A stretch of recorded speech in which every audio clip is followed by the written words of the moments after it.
This is eCoffee with Experts, where marketers and founders share what's actually working in SEO, AI, and digital growth. Grab your coffee and fuel your mind as we chat with top minds about their wins, struggles, and lessons you won't find in a blog post. Brought to you by Digital Web Solutions, we bring real talk to help you grow your business, one episode at a time. Let's get started. Hey, hi everyone. Welcome to your show, eCoffee with Experts. This is your host, Ranmay here. And today we have Bryon Robbins, who is the co-owner and business director at Clear Profits with us. Hey, Bryon, how's it going? It's going really well. Thank you so much for having me. Looking forward to having this interview. Lovely. And before we take this any forward, why don't you talk us through your journey a bit, how it all started? You have built a few companies, what has been the journey so far, and also a bit about Clear Profits. What do you guys do? What do you guys specialize in? And we will take it off from there. Yeah, that's love to do that. So we're here in Monmouth, Illinois. It's kind of a smaller community. And so there wasn't anybody really close to us with digital marketing. And so when we first started looking at doing more within our own companies, we started hiring internal people to come on board. What we found out really quick was we ended up hiring a number of people and then having some time on our side because we didn't need everybody we had hired full time. And so we started doing business for local businesses and then also for businesses within the United States at that time. We own Robbins Resource Management, Plastic Pallet Pros, Wood Pallet Pros, radio stations, Airbnbs, just to host everything from commercial roofing to home solutions. And so we were doing the CEO and then also the videos and the social media platforms and the websites. And we were doing all of that in-house in the beginning. And then about 5 years ago, we started Clear Profit Digital Marketing and we put together a team there. We now have over 20 employees. And so we still handle our businesses, but that takes up a very little of our time compared to the services that we offer others. Lovely. Quite a journey. And you sit at the intersection of strategy and revenue, Bryon. So you sit at the intersection of strategy and revenue. So what growth levers have consistently worked for you in terms of growing your business at Clear Profits? Yeah, so in the beginning, one of the things I really like about what we do is because we own businesses, we understand the return on investment is so important. And so you want to be able to drive sales with whatever you're doing. In the beginning, web pages, websites, landing pages, SEO, and then going into videography and social media and those, it's transformed a little bit. Right now, our revenue drivers are definitely on the production of videos. We have an incredibly talented team, and then also in creating websites and then managing social media. We still do quite a bit with Google AdWord management and things of that nature. But you're finding where Google AdWords, and maybe we'll talk more about this later, but we find that a lot of those costs are going up greatly very fast. And so there's other ways we believe in being able to drive traffic, but we still do manage Google AdWords. And you really emphasize on clarity and profitability, like you mentioned. So what are some of the internal processes that ensures campaigns stay more tied to the revenue impact instead of activity volume? Yeah, so what we're always going to be looking at is the return on investment. We're going to be looking at how do we drive somebody to be able to make that phone call, go to a blog, go to click through, to the website, make a purchase. And what we're finding, and one of the things that we use a lot with our customers is getting them to have live chat, because driving someone to chat is extreme. People are it's very normal to go to a chat and to be able to start that process. And so we have a lot of our customers where that's what we're setting them up with. And then sometimes you're using AI with that. A lot of times you're using AI, but at the same time, you have a lot of live chat too. But we're looking for that conversion. And that's one of the problems you run into is a lot of times when you start working with somebody, you start creating enough traffic that they're not able to take care of all of it. And so you have to make sure the customer has processes on their side also to be able to handle the incoming business that's going to be coming in that's new. Absolutely. And you touched upon AI, which is quite interesting and has been a burning topic for almost a couple of years now. So with 2026, and In fact, 2025 had seen a lot of movement in the AI and machine learning space, right? And with AI overviews, generative SERPs, literally reshaping visibility, right? How has your definition of search success changed in the last 1 year or so? Yeah, I think there's a lot of changes happening when it comes to the AI because, like I've been at some conferences here not that long ago in the roofing space, a home Okay. service space, and it was surprising. Over a third of the people in those rooms, when asked the question, they were now using ChatGPT and other AI generated searches. And so you're finding now you still want to be using Google AdWords and AdWords that are out there, but more and more people are using AI for their searches, whether it's for home services, restaurants, businesses, business to business, especially. And so that's where the SEO becomes so important for a company because there has to be information out there about them. And when you watch, like we use ChatGPT a lot and I use it all the time personally, but Yeah. it's amazing to me to watch how fast it searches through so many different databases. And if your Yeah. company doesn't have information that's out there in those databases, it's not going to find you. It's going to find other people. Absolutely. And as for you, what signals now matter more than rankings when evaluating organic performance? But that's a tough question. When you talk about what matters more, and I don't know if I have a good answer for that. We might have some team members that have a better answer for a question like that. I know for us, in our businesses and in the customers I'm thinking about, it's really a matter of having a balance of all of it. I don't ranking is going to be tough. I think that social media is still, is very important that you're out there socially and you're driving traffic that way. At the same time, if you do not have a great website and if you do not have your SEO working for you, it's hard for me to put which is going to be how to rank those. So, Brian, how are paid channels evolving in response to the shrinking organic space on different subs there? Yeah, I think right now you're having to find what content is working organically. So I think a lot of people get hung up on there being, 20,000 views or 50,000 views or, 1.5 million views, but it's where you take the multiplier. If you normally are getting 100 views, 300 views, 500 views, and now you've reached a point where you've got 1,500 views.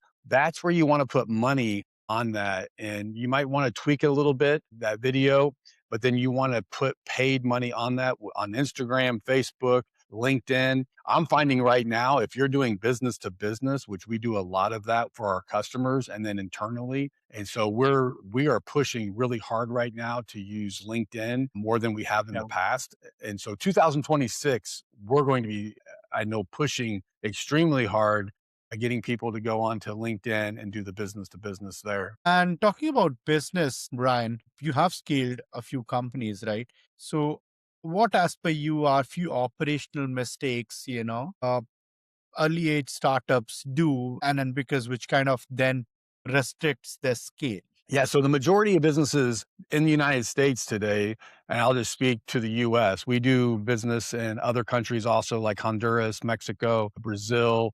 And so we do have business in some other countries, but I'll speak just talking about the United States. The majority of business, so if you're looking at 30 million of the businesses out there are small businesses. And so a lot of them have less than 5 employees. And so when you talk about the mistakes that are made, it's from not having SOPs, it's from not having standard operating procedures, it's from not keeping a calendar when it comes to their postings, when it comes to follow up. And so that's the biggest thing that we find is social media and marketing is not a 1 to 3 week window. This is a 1 to 3 year, and so what you find is when people are used to traditional advertising and marketing, they think, oh, I'm going to put something out and then immediately I'm going to have a return on it. And Yeah. when you start talking to people and you're saying, hey, we need to be looking 6 months out, a year out, what we're doing today is going to matter and it's going to help you.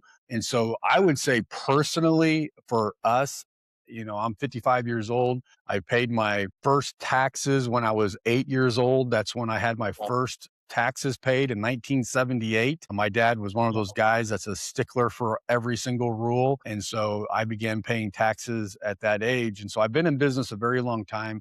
I've had success, I've had failure. And in the last several years is when I really started getting educated about how important the processes are. And I'm still learning in this area, but I would say with digital marketing, this is probably the biggest mistake that I see is just a lack of consistency that people have when it comes to their marketing. Absolutely. So, I mean, a lot of, youth or young age entrepreneurs, they kind of, want immediate success, right? And there's a lot of, churn and burn game which is going on these days, right? But you have to be really SOP driven. You have to be, I would say, bit old schoolish to kind of have that patience of running the show for a certain time period before you are looking at that pivot point. Yeah, I mean, so which you laid out very nicely, and you will fail at some points, you will succeed at some, but the learning of all that you do is very crucial. Yeah. And you got to have patience there. Now, moving on, you have been in business for so long, Bryon, would have dealt with so many clients. Give us your favorite client story. My favorite client story, I would say it's definitely going to be Judy. Judy's Cafe is probably Yeah, my I favorite mentioned. client story, just because a little over a year ago, we began working with her. She's out of Galesburg, Illinois, and the success has just been incredible. She's had close to 1 billion views across social media platforms. She's been on a number of shows now, a lot of exciting things happening, multiple locations, pancake mix coming out shortly. She sells out merchandise. She's actually helped the community in which she lives. Galesburg is a community of about 33,000 people, and we're a community not very far away that's also small, but we've worked with like Camping World. Right now we have some things going on with a number of like Smithfield Foods and just a lot of bigger names coming in now and working with them in collaboration with Judy. And it just shows you the power of marketing and how every single person, every one of us is just one video away from life totally being transformed. Again, it's not an overnight success story. This is someone who, she came from China, she worked in a restaurant until she eventually had her own restaurant. And then she worked a lot. She still works very hard, but she worked long hours with not a lot of success for a very long time. That consistency, though, and then she was posting, but when the creativity and we came together, we were able to see that success. But it's so to me, when you say that best story, it's my thing I always want to stress to people is there's not the overnight success. That is so incredibly rare. But it looks that way so many times from the outside. People see it and they're, oh, that person just blew up. What they don't realize is how many times you just got to pick that phone up and you just have to cut another video and post it. And you just have to keep doing that over and over and over again. And that discipline is what's going to pay off in the end. I understand the thoughts behind it. And some of my mentors, people I count very dear to me, Natalie Dawson, she's got a number of books, Teamwork and Start to Work. And she's got a couple different books and she's one of my mentors. And she'll talk about how we need to work smarter, not harder. And one of the things I talk to her about is even as you're working smarter, you still have to work harder. And I don't think it gets any easier. But that's my favorite story right now. We have a lot of other ones too in business, but that by far has been a lot of fun. You are, running, I guess, more than 2 or 3 businesses at this point. So talk us through, how do you balance all of it? How do you handle, I mean, let's say, overall work-life balance? How do you get time for yourself? Is any business on autopilot mode? Give us some learnings there. Yeah, I don't know that any business is in autopilot mode. I wish I could say that was the case. Again, not to keep referencing the same person because I have other mentors too, but one of the things that Natalie talks about is it's not work-life balance And so for me, it's work-life alignment that I look for and so we have very good teams in place. And then it's so important to reproduce yourself in those other positions and make sure that you have great teams, in each business. And so we have incredible teams all across. We have warehouses and office buildings and retail that, we're developing right now. But we have great teams in each one of those areas. And so it's not a matter of any one person or any two or three people having to shoulder all of that responsibility or that work. And this is where I see the biggest mistake happening with so many people is just not working on the business because we get so busy working in the business that we don't have that ability to do that. And so, if you listen to Dan Martell, Buy Back Your Time and read that book and listen to him, he would say from day one, you need to already begin looking at how do I make sure that I am delegating tasks to other people and how am I making sure that I'm using my time most wisely. And I'll tell you, you know, from a personal standpoint, I'm nowhere close to where I need to be when it comes to making sure that all my time is being used most wisely. There's a lot of time that I will, especially in the beginning when I'm working on something new,